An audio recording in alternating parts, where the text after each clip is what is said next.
नमः शिवाय दोस्तों, मैं माधुरी स्वागत करती हूँ आप सभी का अपने यूट्यूब चैनल पर। और आज मैं एक सोहर गीत लेके आई हूँ। उम्मीद करती हूँ कि आप लोगों को पसंद आएगा।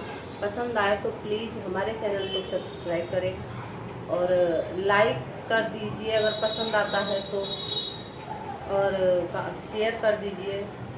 कमेंट करके हमें बताइए कि हमारे गीत आपको कैसे लगते हैं।